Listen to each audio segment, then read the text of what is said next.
Hello everyone, আসসালামু আলাইকুম। আশা করি সবাই অনেক ভালো আছো। আর আজকে এই তো দেখো আমি কত কিছু নিয়ে হাজির হয়ে গেছি। আর এখানে আমার ছোট বোন আমাকে চুড়ি পরাই দিচ্ছিল।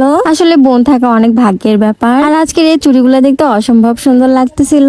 অনেকদিন ধরে ভাবতেছিলাম যে শাড়ি পরবো, ফাইনালি আজকে পরেই ফেললাম। আর আজকের এই শাড়িটা আমার কাছে অনেক বেশি ভালো লাগছে। আর চুড়ি পরছি, এভাবে ভিডিও করবো না তাই কখনো হয়। এই তো এখানে একটু ঘুরতেও ছিলাম আমি। আর এই তো শাড়ি পরার খুশিতে আমি স্যান্ডেল পরে বাইর হয়ে গেছি। আজকে যেহেতু বাসার কাছে একটু যাব ছবি তুলতে, তাই বেশি কিছু আর করিনি। আর এই তো আমার বোন আমাকে না বলে ভিডিও করা শুরু করে দিছে। আর আমি তা বুঝতেও পারিনি। পরে আমি তাকে জিজ্ঞেস করতেছিলাম ভিডিও করতেছিল কিনা। আর সেই দিন এই মাঠটা ফাঁকা দেখে ভাবলাম যে এই মাঠের মধ্যে আসে একটু পিক তুলি। আর আমাদের বাসার পাশে এরকম খোলামেলা জায়গা খুবই কম। আর এখানে দেখো আমি পিক তোলার জন্য পোস্ট দিচ্ছিলাম আর আমার বোন এখানে ভিডিও করে দিচ্ছিল। আমরা যাওয়ার আগ পর্যন্ত এই জায়গাটা ফাঁকা ছিল, বাট আমরা যাওয়ার পরে অনেকজন চলে আসছিল।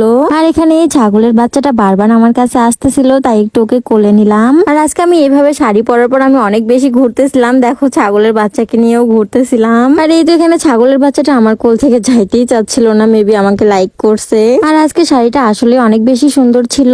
আর এই শাড়ি পরে ঘুরতে ঘুরতে আমি যেন পরেই যাচ্ছিলাম। আর আমার তো শাড়ি পরতে অনেক বেশি ভালো লাগে। শাড়ি পছন্দ করে না এমন মেয়ে মানুষ হয়তো বা অনেক কমই আছে। আর এখানে দেখে মনে হচ্ছে অনেক বাতাস ছিল, কিন্তু আজকে অনেক বেশি গরম ছিল। আর এই তো এত সময় অনেক ঘুরলাম, অনেক হাঁটলাম, এখন একটু বসে পড়ছি। বসার সময় তো ভালোভাবে বসে পড়ছি, কিন্তু উঠার সময় অনেক বেশি প্রবলেম হচ্ছিল। আর উঠার পর শাড়ির অবস্থা অনেক বেশি খারাপ হয়ে গেছিল, দেন এগুলাকে একটু ঠিক করতেছিলাম। আর এই তো বাসায় আসার পরে আমার বোন বললো আমার হাতে নাকি মেহেদি দিয়ে দিবে, দেন এই তো মেহেদি নিয়ে বসে পড়লাম। আর সে নাকি আজকে আমাকে এই ডিজাইনটা দিয়ে দিবে, যদিও ও খুব ভালো মেহেদি দিতে পারে না, আমার হাতে প্র্যাকটিস করতেছিল। আর এই তো এখানে দেখো তার মেহেদি দেওয়া ডান। আর আমি তো মেহেদিটা বারবার দেখতেছিলাম আর ওকে বলতেছিলাম যে যাই হোক অনেক সুন্দর হয়েছে। আর আমি যখন শাড়ি পরে বাইরে গেছিলাম তখন অনেক বেশি রোদ ছিল আর গরম ছিল, কিন্তু সন্ধ্যার দিকে অনেক বেশি বৃষ্টি হচ্ছিল, আকাশের অবস্থা অনেক বেশি খারাপ ছিল। যাই হোক আজকের ভিডিও এই পর্যন্তই। সবাই ভালো থাকবা, সুস্থ থাকবা, আল্লাহ হাফেজ।